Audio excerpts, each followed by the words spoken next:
When you think of classics, you think of Dickens, Austen, the Bronte sisters. But today is not about them. Today is about the unsung heroes, the hidden treasures. Classics that you probably never heard of before, but are actually worth your time. They might not be as famous as the usual suspects and no one is talking about them on social media, but they actually deserve your love. So, let's discover some excellent classics that you probably never heard of before. Now, as always, I will be linking all of the information about these books down below in the description so you can do your own research. My first pick for today is a hilarious, an eccentric and a heartwarming classic memoir that will appeal to your inner child.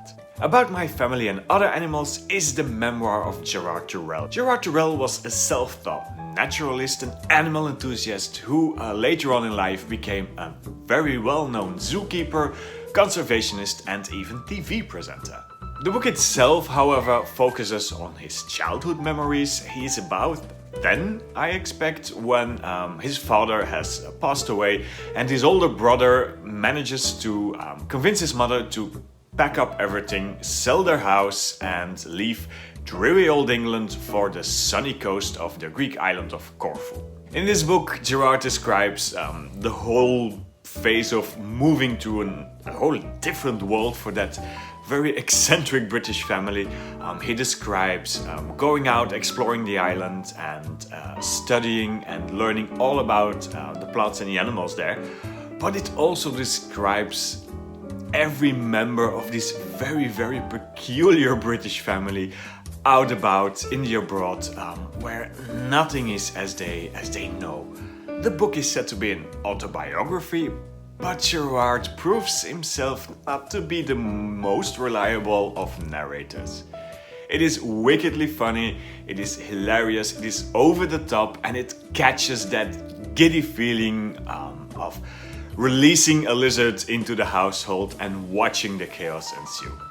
If you love nature, if you love animals and you're in for a bit of mischief, then by all means pick up About My Family and Other Animals by Gerard Durell. An extra tip for the Downton Abbey fans amongst you, I did the audiobook for this one and the audiobook is narrated by Hugh Bonneville. And Hugh Bonneville is the actor that actually played Robert Crawley in the Downton Abbey series. So it's a very, very agreeable voice to listen to. It captures that British peculiarity very, very well and it is an absolute joy to listen to. So, first pick for today, About My Family and Other Animals by Gerard Durell. The second recommendation for today is for the romance lovers amongst you. That's right, you heard it correctly, I'm going to recommend a romance novel. But A Month in the Country by J.L. Carr is not just any romance novel though. Set against the backdrop of post-World War I England, we follow our main character, Tom Birkin. He's a shell-shocked veteran, he's not well and he is tasked to restore a medieval mural in a small church down in the countryside. As he tries to peel away at the different layers of grime that build up through the ages, his life becomes intertwined with the lives of the villagers and he becomes actually a part of the village. He finds solace, he finds healing, he finds friendship and even a blossoming romance. It is a nostalgic and cozy story about friendship and love, but also about healing and the importance of having art all around us. It is told from our main character Birkin's own perspective, as he looks back almost 60 years later, and where this book shines is to tell the things that didn't happen, to speak the words that were never spoken and to express those emotions that were never expressed in the story. It is an absolute beautiful story and it is a novella, so you can finish it in a few hours at most. It is ideal for all those cozy autumn reading afternoons I know you are planning. So our second pick for today is A Month in the Country by J.L. Carr. Do put it on your TBR. My third pick for today is again something totally different. It is the autobiography of an ex-colored man by James Weldon Johnson. It is the fictional story about an ex-colored man, and he's only referred to as that throughout the story, who lives in early 20th century America. Now, as a man of color, he witnesses a lynching, he loses his mother at a young age, he witnesses racism, and he decides one day that it has been enough. He decides to become an ex-colored man. From now on, he will pass as a white man and do things that white men do. There's only one problem though. This means he will have to abandon his love, his all-time love for ragtime music. Now, when this book was originally published in 1912, the author at first remained anonymous because he knew that this book would be scandalous and it would probably hurt his career as a diplomat. And he was right. The entire book, from its title all the way up to the last page, is very satirical, and it asks questions about race and class very openly. It is a thought-provoking book that must have been very scandalous in its time and age. The true tragedy of this book is that our main character actually prefers to live a life of mediocrity and fear as a white man, instead of rising up to the challenge and making a difference for his own community.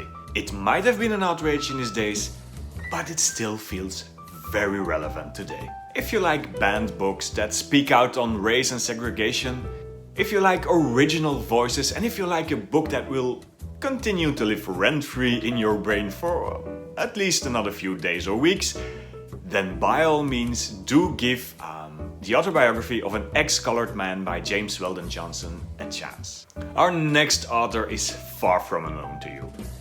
F. Scott Fitzgerald is of course best known for his novel The Great Gatsby, an excellent timepiece that is one of my favorite books of all times. But have you heard of Tender is the Night?